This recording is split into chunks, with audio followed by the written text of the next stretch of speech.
Bienvenidos a esta nueva edición de Los Primeros 100 Días. Esta vez nos vamos a ocupar del tema de la seguridad nacional y el orden interno. Y para esto nos acompaña el coronel en situación de retiro del Ejército Peruano y ex jefe de la División Nacional de Inteligencia del Perú, Juan Carlos Liendo. Bienvenido, Juan Carlos, gracias por acompañarnos. Un gusto, Werner, ¿no? Y gracias por la oportunidad para poder compartir algunos puntos de vista sobre unos temas tan interesantes como es en el ámbito de la seguridad. Entonces, para enfocarnos directamente, el problema que enfrenta el país es un problema de seguridad nacional y orden internos. Defínenos los niveles de inseguridad, de seguridad, para que nos ubiquemos un poco en el fondo del problema. Sí, si no tenemos bien claro qué cosa estamos enfrentando, qué cosa estamos sufriendo, entonces la respuesta va a ser errónea, no va a estar ajustada a la realidad. Por eso es necesario comprender las dimensiones de la seguridad y ver en qué dimensión es donde estamos sufriendo los peruanos hoy la extorsión, el crimen, el sicariato, los robos, secuestros, todo lo que estamos viendo día a día. ¿Sí? Es necesario reconocer que hay diferentes dimensiones de seguridad, desde la individual hasta que una persona no puede meter los dedos en un enchufe porque se electrocuta dentro de su casa, es una seguridad individual mínima. Hay la seguridad doméstica de la puerta de tu casa hacia adentro. Ahí no se mete un tanque, un avión, un submarino. Hay la seguridad privada, ¿no? Al entrar a este edificio hay una seguridad privada de la puerta del edificio hacia adentro. Entonces, hay una seguridad fuera de la casa y fuera de la empresa, que es la seguridad ciudadana, que es la seguridad de los eventos del día a día que me pueden causar daño o un riesgo. Un semáforo malogrado, el choque entre dos vehículos, el incendio en una casa que tiene que ser aislada, la manzana y todo ello, el robo de un carterista, el robo de un celular, son problemas cotidianos que son parte de la vida común en todo el mundo. Eso es seguridad ciudadana. Entonces, esa es la dimensión de la seguridad ciudadana. Y ejemplo más concreto, tenemos una ley del Sistema Nacional de Seguridad Ciudadana, que es un absurdo, pero esa es la ley, y su reglamento. En ninguna parte de ese reglamento menciona la parte crimen, porque está enfocado en el derecho de las personas y proteger a las personas de la violencia cotidiana. Eso es seguridad ciudadana. Okay. ¿Sí? ¿Pero por qué dices que es un sinsentido? ¿Por cómo está definida? Por cómo está definida, ¿sí? Porque esos problemas de seguridad ciudadana de alcance nacional no existen porque tienen un enfoque municipal. Correcto. La respuesta es la del alcalde o el gobernador con serenazgo, bomberos y policía. Okay. Eso es lo que me cuida día a día y eso no hay en el Perú, ha desaparecido. Y es un sentido porque está mal definida y porque no se ejecuta, porque está desconfigurada la seguridad. Cuando la seguridad involucra multitud de personas, más de unas personas, por ejemplo, un concierto, ¿sí? Una barra brava, una banda juvenil, el asalto a un banco, entra un grupo de personas y atemoriza, roba a un montón de personas, una banda, ¿no? Organizada. Ese es un problema de orden público. Okay. Y ahí entra la policía con carácter preventivo para que no se cometan más crímenes. Esa es la otra dimensión. La siguiente dimensión es la del orden interno. El orden interno es el que resguarda el principio de autoridad del Estado, el cumplimiento de la Constitución y de las leyes. Ejemplo, ¿no? Bloqueo de carreteras, una organización terrorista que desafía al Estado, ¿no? Un secuestro por una organización terrorista, ¿sí? Violencia social que te paraliza una actividad minera, pesquera, agrícola.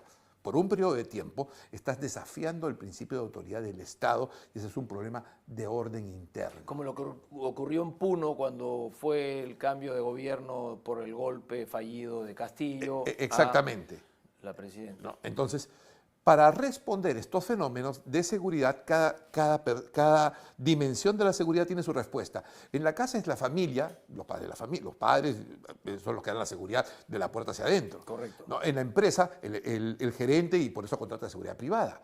En la seguridad ciudadana, el alcalde con todos estos elementos de serenazgo, bomberos y policía. En el orden público ya es una policía especializada. Okay. ¿Sí? Como ASBAN, por ejemplo, la que contrata ASBAN, para orden público. Y en orden interno, detectives, como era la DIRCOT en su momento, el GEIN en su momento, para ver un asunto de orden interno. Todas estas variables han sido sobrepasadas por el fenómeno criminal de estos momentos. Entonces, si no puedes cumplir la ley, no se puede asegurar el cumplimiento de la ley. Por ejemplo, evitar extorsiones, robos. ¿Ya? Se pierde el principio de autoridad del Estado porque hay zonas que no controlan el Estado. Por ejemplo, las zonas fronterizas donde están los criminales. Entonces, quiere decir que se ha sobrepasado el orden interno. Cuando se sobrepasa el orden interno hay que... La capacidad de gestión del Estado para mantener el orden interno. Exacto. A eso es a lo que Sí. te refieres. Entonces, para quien habla, y no por lo que digo yo, sino es el reflejo de lo concreto, el Estado está siendo sobrepasado. Mira, el Estado completo, ni el Poder Ejecutivo, ni el Legislativo, ni el Poder Judicial pueden enfrentar el crimen. Y crece día a día. Hoy somos testigos de ello. Quiere decir que ha sido sobrepasado el orden interno. Cuando es sobrepasado el orden interno hay que restablecerlo. De acuerdo a la Constitución, se restablece el orden interno y ya se convierte en un problema de seguridad nacional. Okay. ¿Por qué? Porque está en juego ya, la vigencia del Estado con el principio del orden y autoridad. Está en juego la supervivencia del Estado. En consecuencia, lo que estamos enfrentando, para quien habla, es un problema de seguridad nacional porque se tiene que restablecer el orden interno. Todo lo demás ha sido desarticulado. Y aparentemente lo que viene ocurriendo hasta ahora es que se están aplicando correctivos o se están aplicando acciones que apuntan más a lo que es seguridad ciudadana, seguridad de orden público, que no alcanzan a enfrentar propiamente el problema.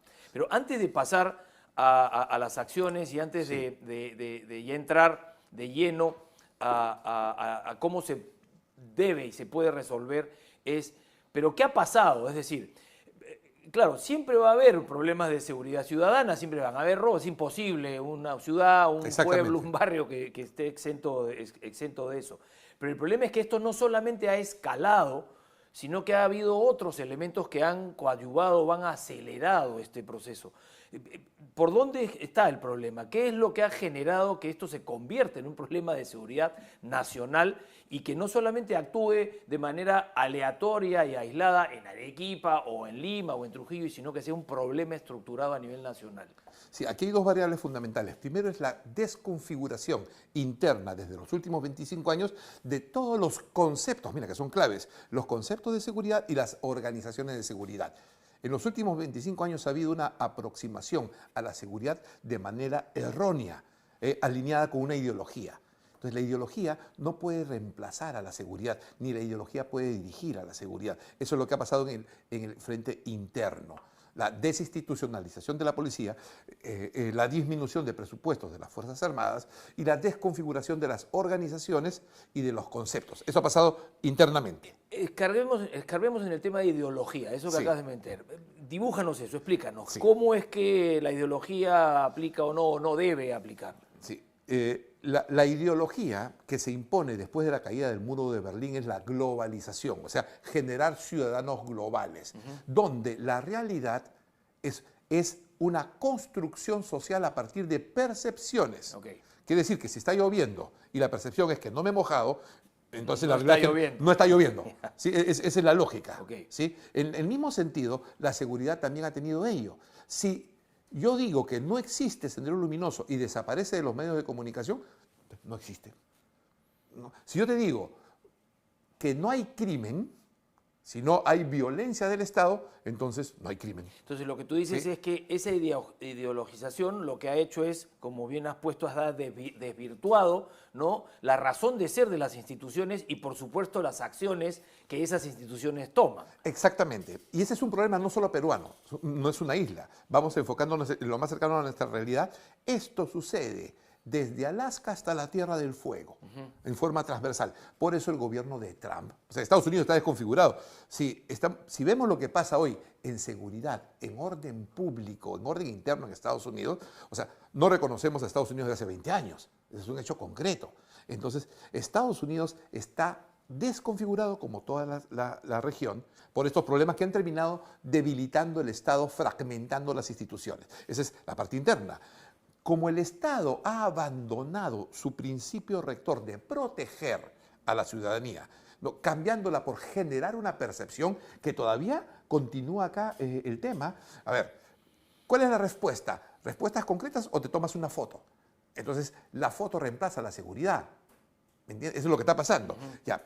Eso ha generado un vacío de poder, un debilitamiento del Estado y ha empoderado al crimen. Y el crimen ha mutado de ser una actividad para obtener riqueza y dinero, ¿no? A ser ilegalmente, ilegal, por supuesto, obviamente, violando ilegalmente, violando la ley, ¿no? Ha mutado el crimen a una dimensión de carácter, mira, más cercano, empresarial transnacional. Hoy se habla de la empresa del crimen. O sea, es una organización propiamente dicha. Ya, más que una organización, es un fenómeno.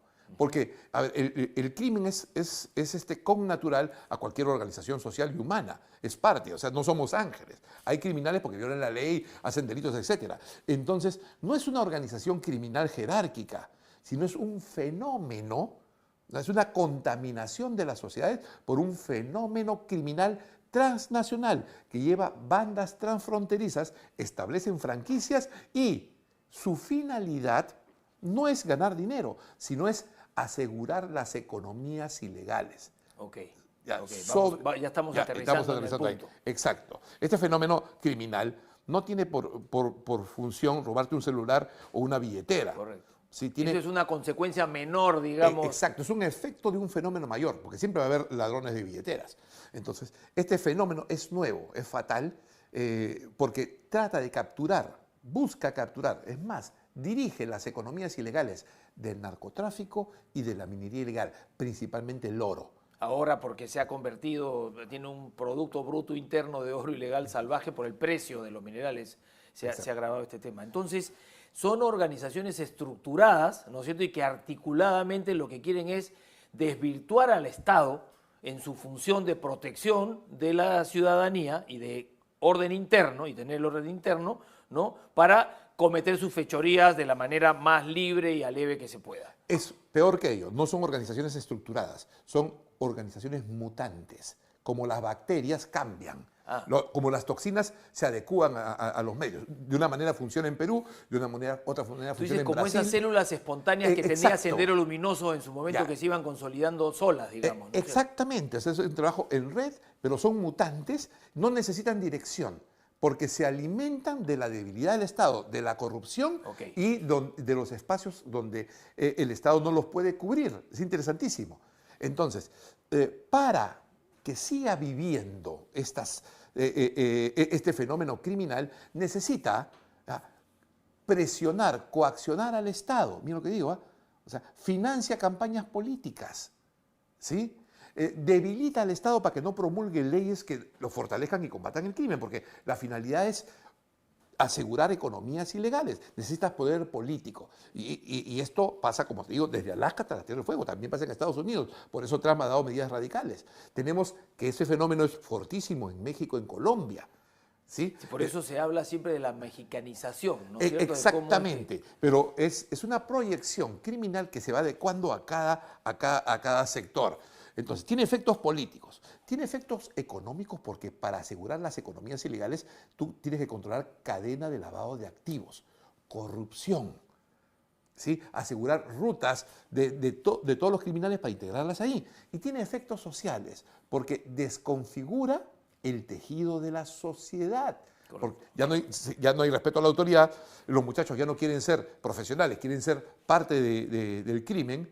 Y por último, infiltra las fuerzas del orden, la policía, las Fuerzas Armadas, para debilitarlas y después reemplazarlas por su propia seguridad. Como en México y en Colombia, hay zonas que es dominada por el crimen y el Estado no cuenta para nada. Administran justicia, administran economía y tienen el monopolio del uso de la fuerza. Eso pasa en México, en Colombia. Y que se convierte como una metástasis que toma control del organismo. Y se vuelve un Estado criminal. Pero un Estado criminal no significa que no haya parlamento, jueces. No, correcto. Es un Estado paralelo que lo tiene por dentro controlado. Exactamente. Digamos. Juan Carlos, vamos a ir a un corte ahora y vamos a regresar ya con aterrizar en el caso peruano exactamente y ver qué cosas son las que deberían emprenderse y hacerse para tratar de resolver este problema.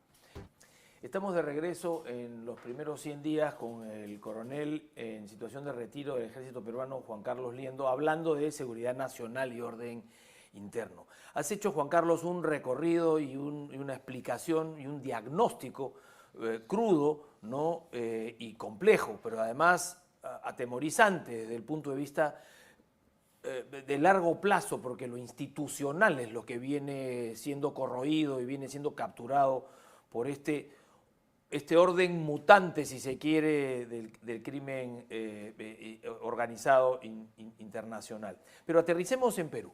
Y tú hablaste y mencionaste estos dos frentes de economía ilegal, porque ese término creo que es tremendamente importante marcarlo, economía ilegal.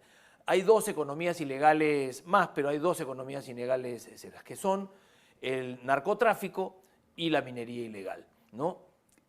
Háblanos sobre eso. ¿Cómo es que esto se concatena con el tema de la seguridad nacional y el orden interno? En el Perú ha venido pasando en los últimos años un fenómeno muy interesante, digamos, sobre las economías del narcotráfico como una actividad marginal, criminal, asociada primero con el terrorismo, recuerdas, y todo ello. Se le ha sumado desde pandemia el crecimiento exponencial de la minería, llamémosle directo, la minería que no es la formal o la gran minería. Okay. En la minería, siempre Perú no es un país minero de hoy, es un país minero ancestral. Siempre, y milenario. En los últimos años, la economía de la minería, fuera de la economía de las grandes mineras, era una economía de subsistencia, informal, fuera de la ley, al margen de la ley, pero era una zona de refugio, como muchas actividades en el Perú en épocas de crisis, para sobrevivir, en una economía de supervivencia. Y las grandes empresas compraban ese mineral. Podríamos llamarla artesanal, digamos, para simplificar. Artesanal, la minería artesanal era utilizada por las grandes empresas como parte de su proceso de producción, de provisión, digamos. De provisión de recursos. ¿Sí? Y cumple una función también de alivio social en términos de supervivencia. Correcto. En los últimos años esto ha crecido exponencialmente, ¿no? Tanto en el narcotráfico como en la minería artesanal, y ha dejado de ser una economía de refugio o de subsistencia para ser una economía que genera riqueza. Hoy, la producción del oro fuera de la trazabilidad de la gran minería es ampliamente superada, o sea, casi un 60%. Es empresarial, fuera del orden legal, pero es empresarial. Exacto, las dimensiones son inmensas. Este año se calcula por lo menos 12.000 millones de dólares de exportación de oro, informal, artesanal, ilegal, todo lo que le puedas llamar, versus 7, 8 o hasta no más de 9 de la formal, lo cual genera un serio problema al país en la dimensión de seguridad por lo siguiente. Ante la inconsecuencia del Estado y del mismo sistema de producción minera, que no lo vamos a detallar, ¿sí? Se han generado vacíos de poder del Estado, vacío empresarial, que son captados por el crimen. O sea, el exceso de producción, como no tiene trazabilidad ni mecanismos legales para su venta, fuga a otros países como Bolivia, hacia Venezuela, hacia Colombia, hacia Ecuador, ¿sí? Porque no hay mecanismos legales peruanos para asimilar esa producción. Entonces, esos espacios vacíos los cubre el crimen. Entonces, el poblador peruano se ve obligado a vender oro, que no es ilegal, donde el narcotráfico es ilegal. El oro en sí mismo no es ilegal, es fuente de riqueza primaria. No tienen la connotación ética y moral que tiene el narcotráfico. Exactamente, pero... Que no es una excusa, por supuesto, pero no está en el mismo nivel. Digamos. No, porque el problema es ante la ausencia y debilidad del Estado, porque ese es trabajo del Estado, al ser cubierto por el crimen, ahí viene el problema, porque viene la trata de personas, contrabando, crimen, con toda la degeneración que trae las organizaciones criminales vinculadas. Han capturado esa actividad que tú has llamado muy bien de subsistencia, porque por más que sea vuelto empresarial, pero ese manejo empresarial lo tiene en gran medida, ¿no? Los que han migrado del narcotráfico, que era lo único que había antes así grave de ilegal, que ha mirado y ha tomado control de esta actividad. Exactamente, y es tan poderosa que tiene una proyección política, o sea, tiene además, por supuesto, política, una proyección económica. Porque sigue con el mismo mecanismo de tomar control de las instituciones y de desvirtuar. Exactamente, o sea, si tú tenías alcaldes en zonas de producción minera hasta hace poco, todos de izquierda para desafiar a la derecha y todo lo que sea, ahora ya no tienes de izquierda, tienes mineros. Sí, ya no es un tema ideológico, ya no es un tema ideológico, no es un tema de visión económica, es un tema de orden interno y de la falta de control del Estado, entonces alimenta el crimen, lo fortalece, ¿sí? Promueve la ilegalidad, la informalidad y desestructura al Estado. Sobre la base de estos dos fenómenos ¿sí? El centro de gravedad, el punto más importante, es el comercio del oro. Es indispensable separar el comercio del oro que se extrae del territorio peruano del crimen y del narcotráfico. Correcto. O sea, y eso es el centro de gravedad. Si no separas la economía y riqueza del oro, básicamente, del crimen y del narcotráfico, entonces no vas a poder combatir el crimen organizado. Intuyo que lo que quieres decir es que ver cómo se saca del ámbito criminal, ¿no es cierto?, la actividad de minera ilegal hoy día y se incorpora dentro del mundo legal. Exacto, bajo un solo patrón, sin privilegios, nada, pero de una manera razonable, que no es el tema a tocarlo. No, claro, pero es un tema complejo, es transversal, es multisectorial. ¿Por qué? Porque cuando se trata de aplicar la seguridad, entonces yo tengo que tener bien claro contra quién me enfrento. Correcto. Ya, lo tengo claro, es el crimen organizado. Ya, ¿qué protejo? ¿No? Vamos a ver, cuando teníamos a Sendero Luminoso, ¿a quién me enfrento? A una organización política, militar, con ideología. Ya la tengo claro, cómo funciona y cómo trabaja. ¿Qué protejo? En la época del terrorismo se protegía a la población. Básicamente, separar a la población del terrorismo. Correcto. Y eso fue lo que derrotó a Sendero, en términos políticos y estratégicos. De la misma manera y en la misma lógica. Y perdóname que te interrumpa, porque cuando la gente, la ciudadanía se dio cuenta de las acciones del Estado, rápidamente tomó la posición a donde le correspondía. Claro. Es decir, se desvinculó directamente del terrorismo, ¿no?, para no caer presa de las acciones del gobierno. Claro, porque ¿qué hacía Y Sendero? los aisló. ¿Qué hacía Sendero? Este es Estado opresor, Estado miserable, yo te cuido, yo te protejo, yo te hago justicia, yo te voy a dar seguridad. ¿No? Obviamente siguiendo la ideología, que era la trampa de Sendero. Sin duda. Cuando el Estado le dijo a la población, yo te protejo, yo te doy trabajo, yo mejoro la economía, ¿recuerdas? O sea, se recuperó la economía, te doy protección, alivio tu sufrimiento, ¿no? Y te separo Sendero, ahí se derrotó a Sendero. Hoy hay que hacer eso con la actividad minera. Exactamente. Traerla al seno de la protección del Estado. Sí, del control y del principio de la autoridad del Estado. formalización y la transición del Estado. Porque si no se hace eso, el riesgo es convertirnos en un Estado criminal. Ese es un tema complejo que tiene que ver con todos los sectores vinculados y todo, no es lo que vamos a hacer, pero sabemos que allí está uno de los motores hoy día del tema que estamos tratando, ¿no?, que es el tema de la seguridad nacional y el orden interno, ¿no? Entonces, y queda clarísimo. Entonces, entrando y teniendo claro que se define a las organizaciones criminales como el enemigo nítidamente, el narcotráfico se queda en su espacio porque intrínsecamente es un delito y no va a dejar de serlo, pero entremos ahora al espacio de los mecanismos que hay que activar, reactivar, modificar. ¿Qué cosas son las que tienen que hacerse? Más allá de lo que tú has comentado muy claramente, que hay que traer la actividad minera a donde le corresponde estar, que es en el seno de la legalidad, ¿no? ¿Qué otras actividades son esas que hay que revisar y que hoy el Estado, que ha sido superado, ¿no?, por los problemas y que no tiene capacidad de manejar y de llevar adelante el orden interno y menos la seguridad nacional, que debemos trabajar en este momento? Mira, bien claro, es bien claro, y esto no es magia ni una ocurrencia. O sea, todo está escrito, todo está en la ley, todo está en la Constitución. No hay que inventar nada, no hay que traer un marciano para que solucione este problema. Simplemente hay que enfocarlo en dos dimensiones, ¿no?, en forma concreta. ¿Para qué? Para combatir estas economías ilegales de narcotráfico minero ilegal y proteger los recursos del oro en favor del Estado y todos los peruanos. Ese es el eje. O sea, el político tiene que tener bien claro qué cosa quiere proteger, ¿sí? Porque lo demás es consecuencia. Dos dimensiones. Primero, ¿no?, reconfigurar la concepción de la inteligencia como función de Estado y enfrentar de inmediato el problema en la dimensión de la seguridad nacional. Hay un total desconocimiento de los políticos en cómo funcionan estas dos dimensiones, la función inteligencia de Estado y la función seguridad.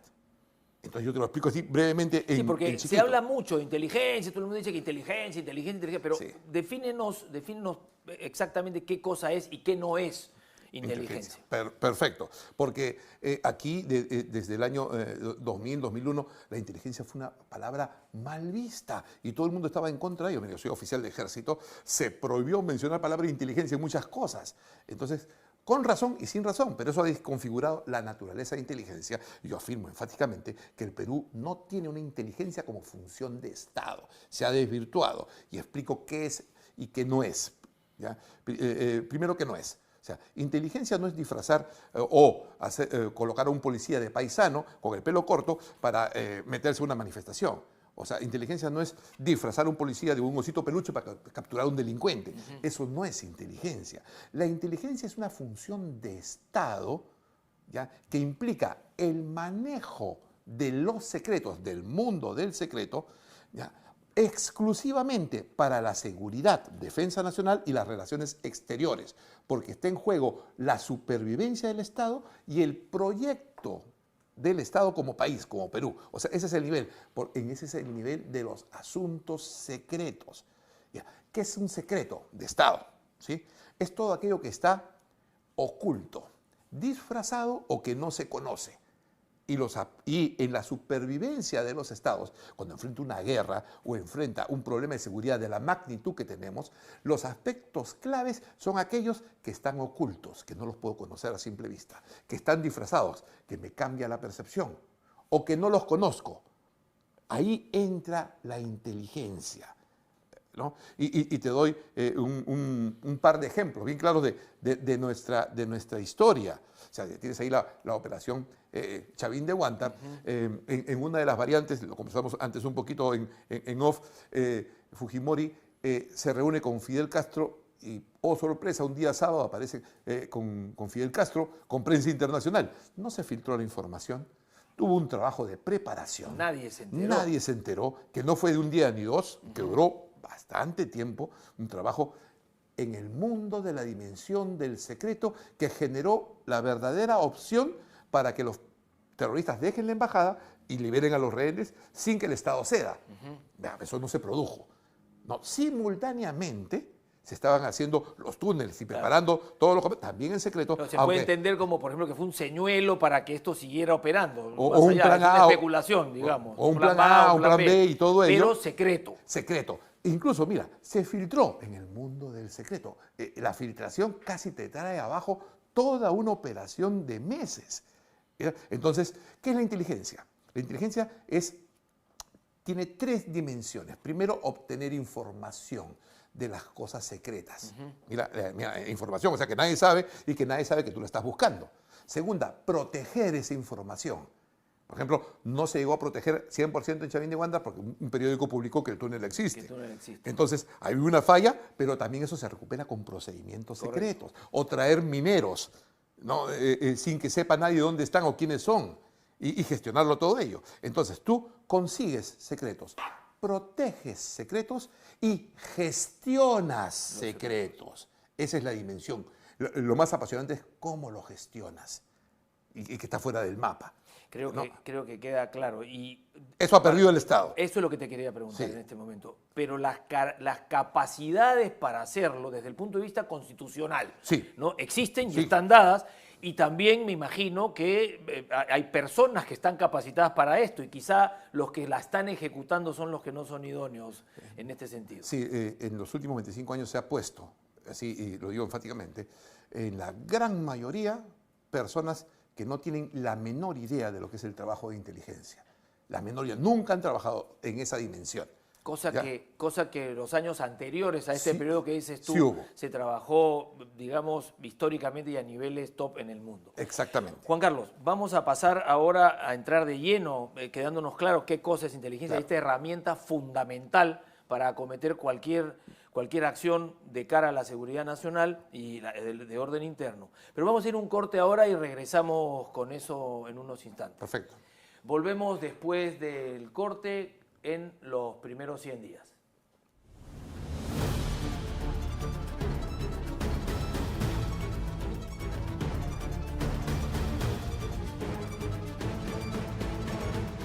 Estamos de regreso en los primeros 100 días con el coronel del ejército peruano en retiro, Juan Carlos Liendo, hablando de seguridad nacional y orden interno.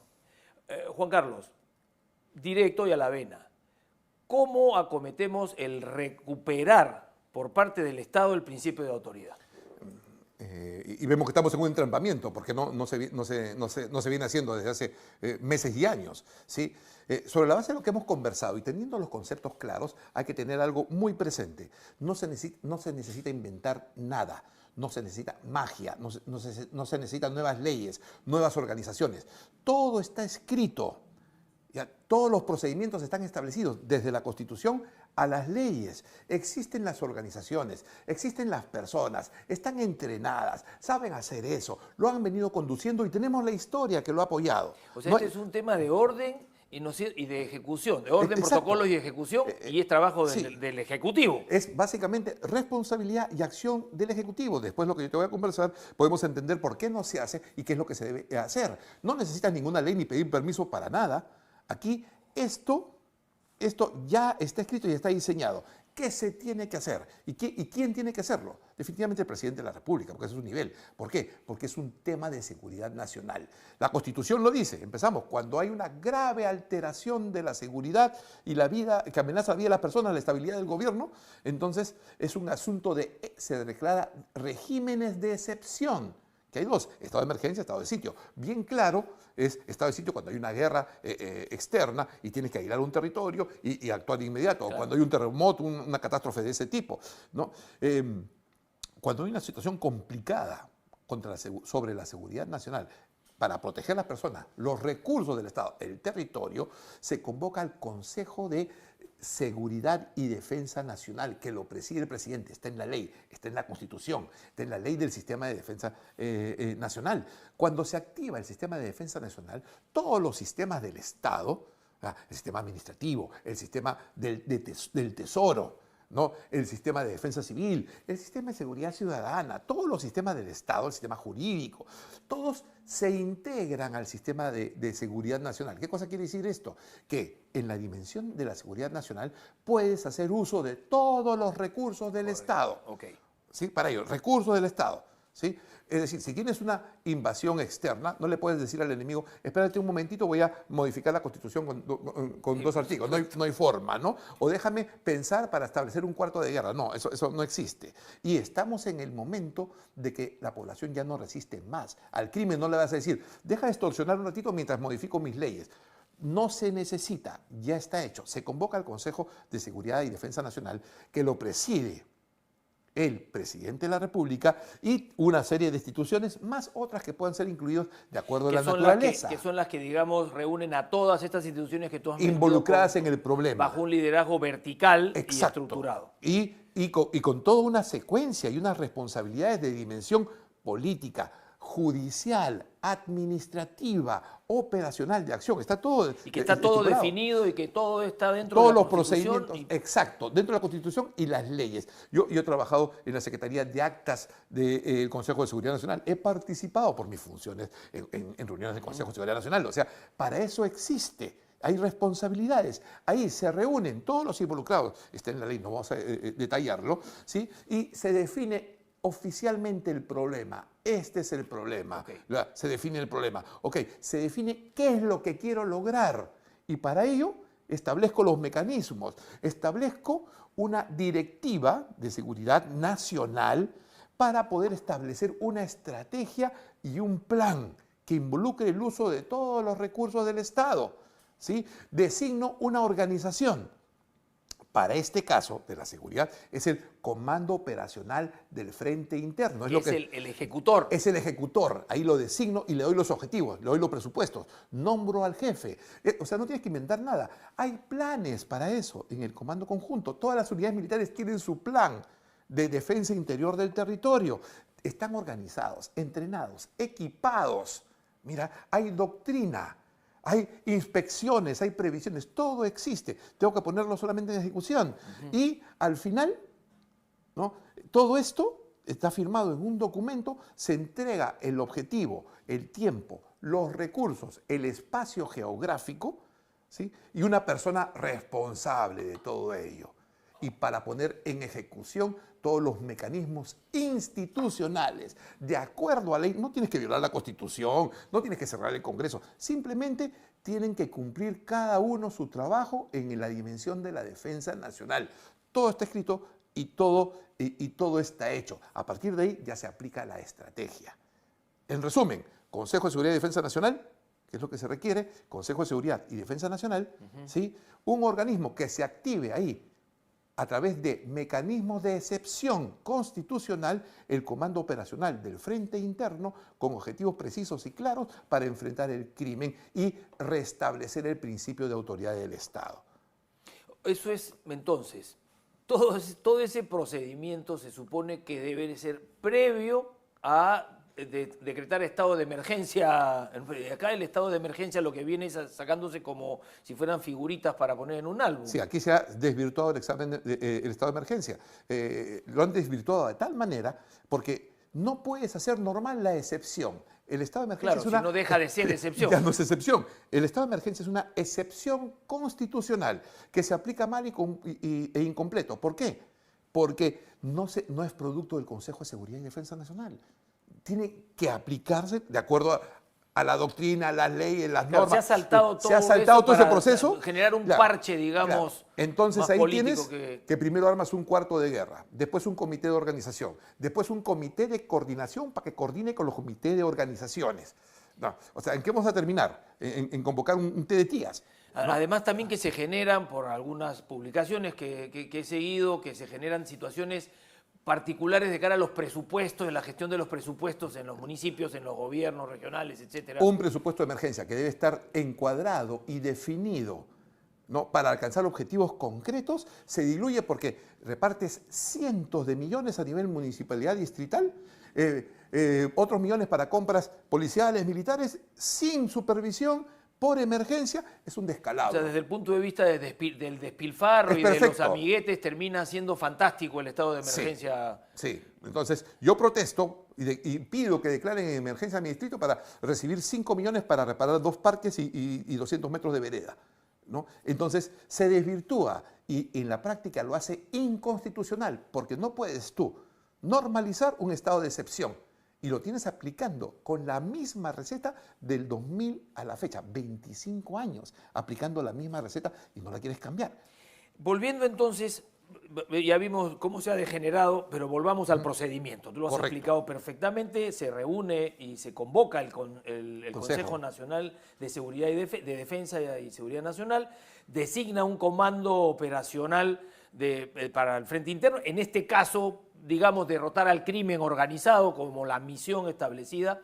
Y hablaste de plantear una estrategia. Exacto. ¿No es cierto? Me imagino que habrá niveles de estrategia, alcance de esta estrategia, porque una cosa es desarrollar una estrategia para la seguridad de orden público, seguridad ciudadana, y otra cosa es para un problema de seguridad nacional. Porque no puedes tomar una acción de este nivel solo para Lima, claro, o el Callao. O sea, ¿qué tipo de Patás, de Puno, de Amazonas, del Estrecho en Colombia? Todo es un fenómeno conectado. Entonces, esto no se va a solucionar en 15 días y en 10 días.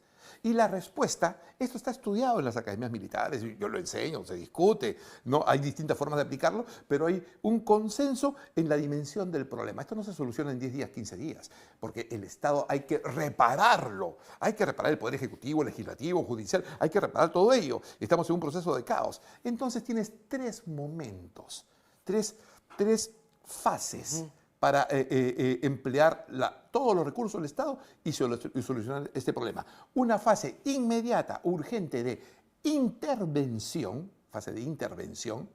Otra fase de acción misma, o sea, donde ya se consolidan se van manejando las soluciones. Mira, no puedes aplicar la solución de frente. O sea, al enfermo primero tienes que estabilizarlo. Entonces, esta fase de estabilización es la fase de intervención, que tiene que ser firme y dura dentro de la Constitución, de acuerdo a la ley, respetando los derechos humanos, con rendición de cuentas. Pero tiene que ser firme y dura. Otra fase, ¿no?, de acción, y una fase de consolidación, una fase de intervención de 6 a 9 meses.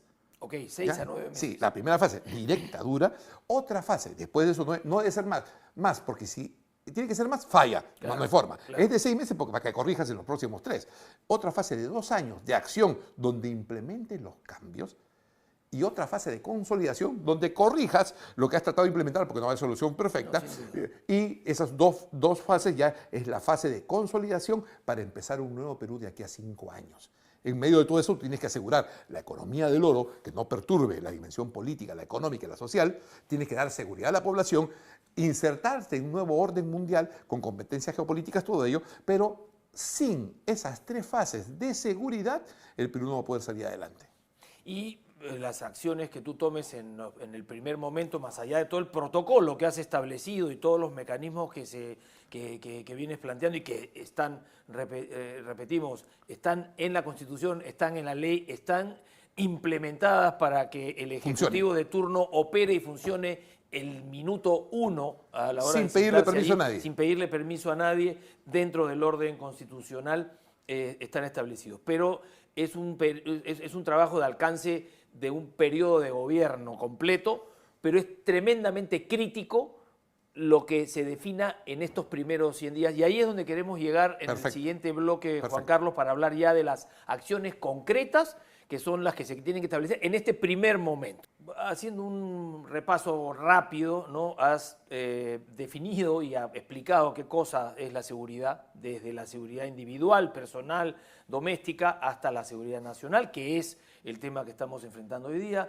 cómo es que se debe reconocer el problema, qué es lo que alimenta el problema, qué herramientas, has hablado del servicio de inteligencia, qué no debe ser y qué cosa sí debe ser. Hemos avanzado en que el objetivo es recuperar de parte del Estado el principio de autoridad, ¿no? El principio de autoridad, que es el Consejo de Seguridad de Defensa Nacional, como el protocolo de cómo esto debe avanzar, que se convoca ese consejo, se designa un comando, que es el que ejecuta, se genera un plan de corto, mediano y largo plazos, ¿no es cierto? Y yo quiero ahora enfocarme en el corto plazo, es decir, esas acciones que tienen que tomarse concretamente en los primeros 100 días y que tendrán un efecto dominó de cara al plan que tú describiste de 2 años y posteriormente que alcance 5 años hasta llegar a una situación de normalización del Perú y volver a ser o inclusive estar mejor que lo que estábamos hace más de 25 años. Entonces, enfocándonos en eso, Juan Carlos, ¿cuáles son esas acciones principales que tú tomarías si estuvieras sentado con la responsabilidad del Ejecutivo en el 2026, el 28 de julio? Sí, y bueno, no es un invento ni es magia, simplemente es la consecuencia de los estudios, la reflexión académica principalmente y de experiencia que hay sobre el tema. Y tú lo has descrito en forma escalonada muy bien, ¿no? Sobre la cobertura de una verdadera inteligencia como función nacional, porque sin eso tampoco no funciona en el manejo de asuntos secretos. Vamos con 5 acciones estratégicas en el corto plazo en un periodo de 6 a 9 meses. 5 acciones simultáneas, decididas, firmes, respetando la Constitución, la ley de derechos humanos, con rendición de cuentas efectiva, ¿sí? Dentro de la ley, sin pedirle permiso a nadie, porque todo está permitido y todo está listo para hacerse, debería, ¿sí? 5 acciones estratégicas. Primero, detenciones masivas. ¿Por qué? Porque estamos frente a un fenómeno social. Conversábamos también en off cómo hoy los alumnos en un colegio extorsionan al profesor. O sea, ya es una desconfiguración del tejido social. Detenciones masivas, ¿no? Se necesita, ¿no? Porque entonces no es un problema de un ladrón ni dos, es todo un fenómeno criminal, ¿sí? Y además a nivel nacional. Y a nivel nacional, con penas agravadas. O sea, esa es la segunda acción, es la segunda el establecimiento de las penas agravadas. Exacto, penas agravadas, porque el fenómeno es nuevo, el daño es más grande y se requiere respuesta inmediata. Todo esto temporal, ¿eh? No penas agravadas por siempre, penas agravadas hoy. ¿No? Mientras se resuelve todo el problema y todo esto con una finalidad estratégica penas agravadas, ¿sí? Jueces y fiscales civiles sin rostro para proteger a los jueces, a los fiscales y a sus familias, porque estamos viendo declaraciones de más de un fiscal que dice me están extorsionando y el Estado no responde. O sea, es un mecanismo temporal de excepción. Esto es para que los criminales no puedan identificar individualmente a las personas que están tomando, a los jueces que están tomando y fiscales que están tomando decisiones o que están planteando los casos criminales de ellos. Claro, en época de Sendero Luminoso, recuerda, había un juez, un fiscal acusaba y mataban a su familia, lo mataban a él después del juicio. O sea, no hay forma. Entonces, bueno, y hoy seguramente que tienen amenazado a un montón de gente, no hay manera. Entonces, ello con juicios sumarios es la cuarta acción. Con juicios sumarios. ¿Qué es un juicio sumario? Un juicio sumario son un procedimiento para encontrar la pena frente a una evidencia, aquí le llaman flagrancia, y establecer procedimientos dentro del respeto al Estado de Derecho, al debido proceso, ¿sí? Simplemente acelerar los plazos rápidos y concretos. Si yo estoy cometiendo una falta, estoy haciendo piques en una moto, que antes era amonestación, bueno, ahora te detengo 6 meses, pues. El reporte policial, pique, moto, 6 meses preso. ¿no? Una cuestión así, celeridad, ¿no? Entonces tenemos detenciones masivas con agravamiento de pena, segunda acción, jueces y fiscales civiles sin rostro, ¿ya? Juicios sumarios para acelerar procesos y cárceles temporales tipo prisionero de guerra, yo le llamo así, la construye la ingeniería militar, en 15 días. ¿Para qué? Para estas detenciones masivas y aliviar el hacinamiento de las cárceles. Eso tiene que ser de inmediato, simultáneo, desde el día 1. En todo caso, para no seguir alimentando el Claro, hacinamiento, o sea, porque ya no hay espacio. Es Eso es absurdo. una realidad también Ya, en el Perú. pero esto, como todo plan en esa fase, tiene una finalidad estratégica. Es doble. Primero, generar un shock de seguridad. O sea, una acción firme, decidida, rápida y contundente para que el Estado recupere el principio de autoridad y la iniciativa en la lucha contra el crimen, al mismo tiempo que le das un espacio de tranquilidad a la población y que entienda que lo van a proteger en toda su magnitud. Esa es la primera finalidad. Eso que el Estado le diga, estoy de vuelta Aquí cumpliendo estoy, mi yo labor mando. y te estoy protegiendo. Exacto, es un shock de seguridad fuerte, firme y duro dentro de la ley y todo lo que hemos conversado para generar un espacio de tranquilidad a la población. Y la segunda finalidad específica, dentro de estos 6 a 9 meses, ¿sí?, es el tiempo necesario, básico, para iniciar las reformas estructurales impostergables. Policía, Ministerio del Interior, Ministerio Público, sistema penitenciario y sistema de inteligencia. O sea, eso tengo que cocinarlo rápido, reformas estructurales, 6, 9 meses, ¿no?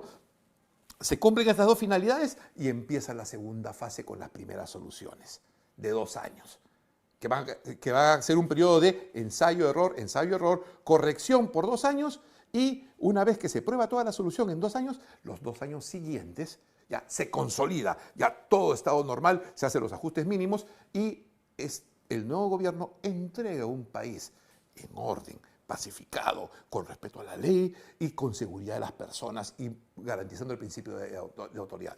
Eso es lo único que nos va a sacar de este problema. Y de cara, esto genera, o lo que se está estableciendo es un régimen de excepción. Exacto, temporal. Para ejecutar temporal, por 6 supuesto. a 9 meses. Si no, no es un régimen de excepción, sino se vuelve la normalidad. Exacto. ¿No? Pero eso implica que la aplicación del Código de Justicia o la justicia que aplica en este caso no es la justicia ordinaria. Claro, o sea, no puedes tener, si empleas a las Fuerzas Armadas, sí, claro, en este caso no los puedes jugar un juez civil, más aún si está ideologizado, y además, en ninguna parte del mundo. La policía o inclusive el serenazgo, si es que participa también, claro, está actuando como si fueran las Fuerzas Armadas. Claro, o sea, dentro de un Código de Justicia, porque te asegura la disciplina correcto.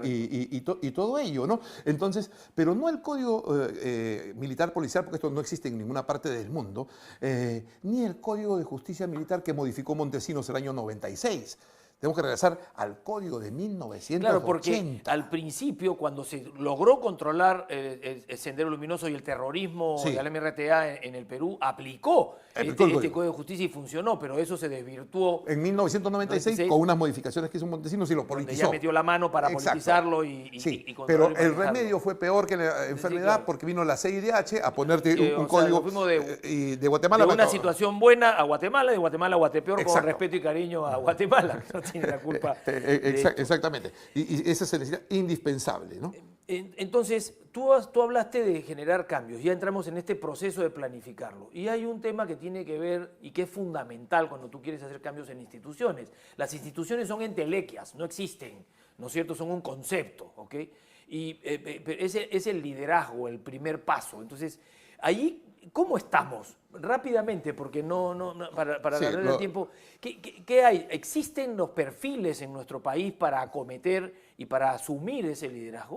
Sí, pero se han desconfigurado, ¿no?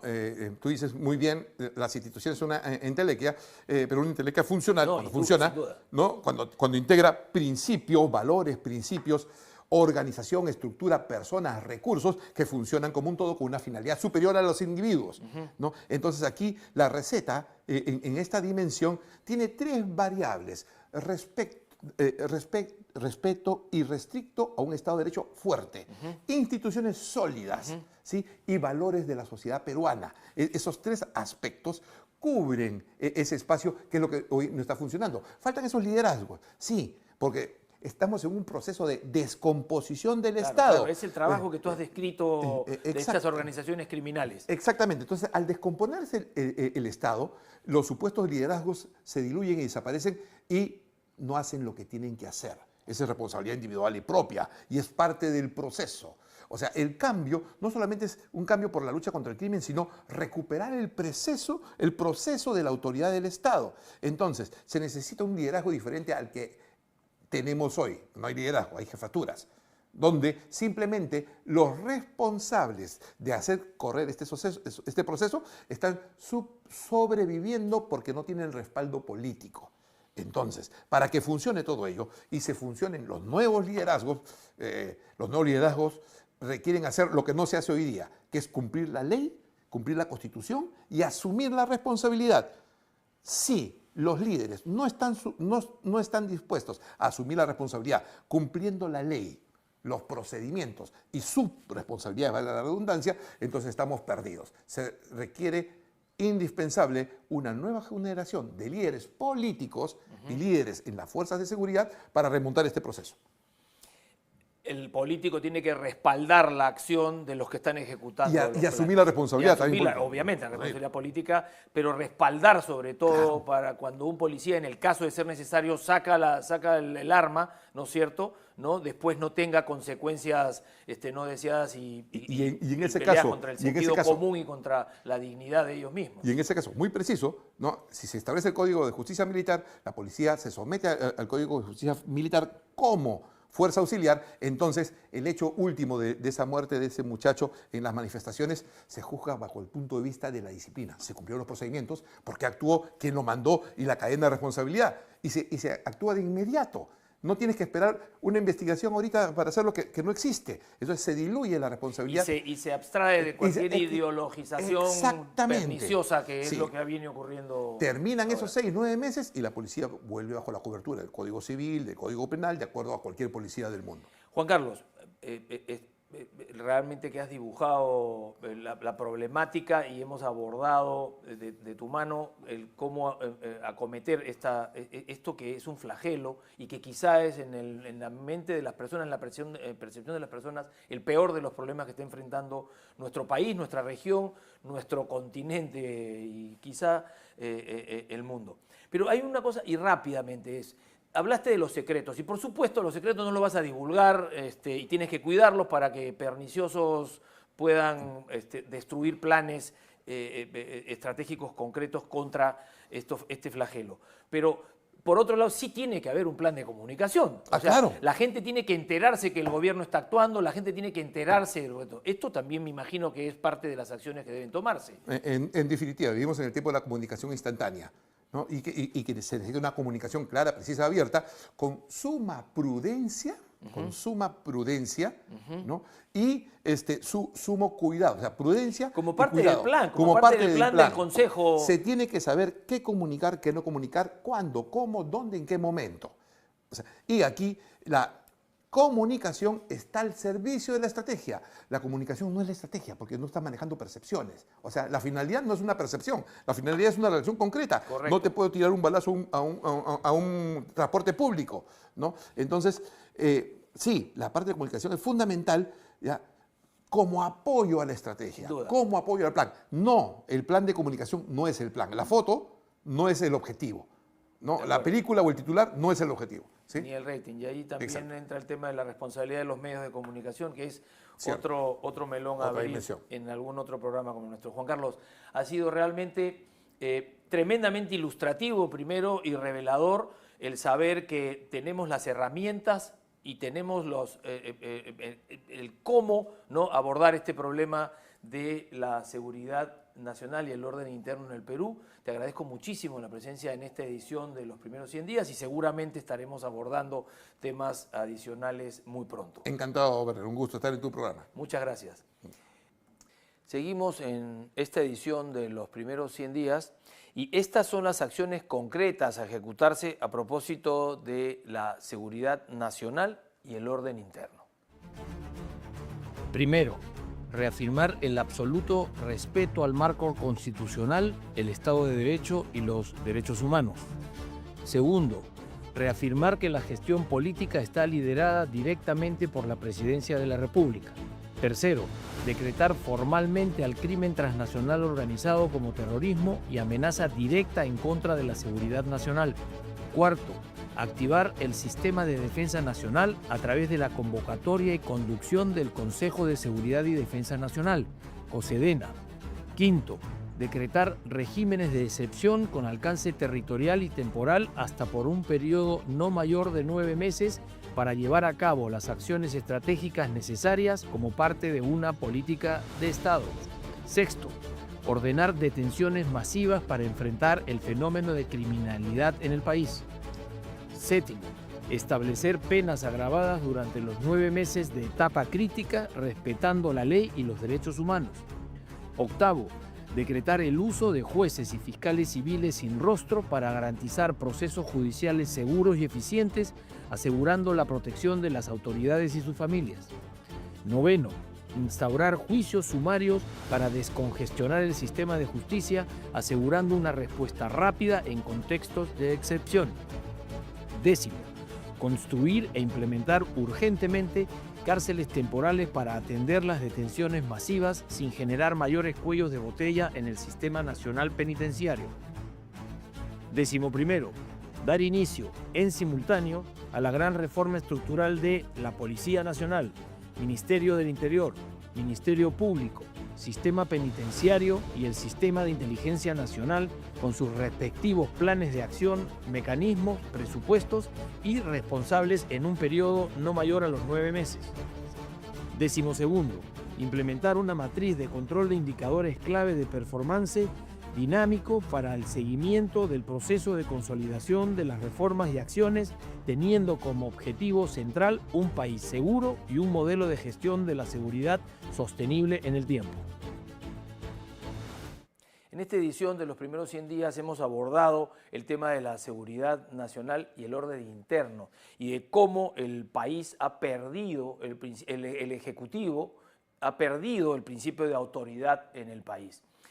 Y cómo es que tiene que proceder para recuperarlo de manera urgente, comenzando por volver a institucionalizar herramientas como por ejemplo el Sistema de Inteligencia Nacional y crear las condiciones necesarias para que los mejores perfiles, ¿no?, puedan entrar a acometer la labor de recuperar la seguridad nacional y el orden interno en el Perú.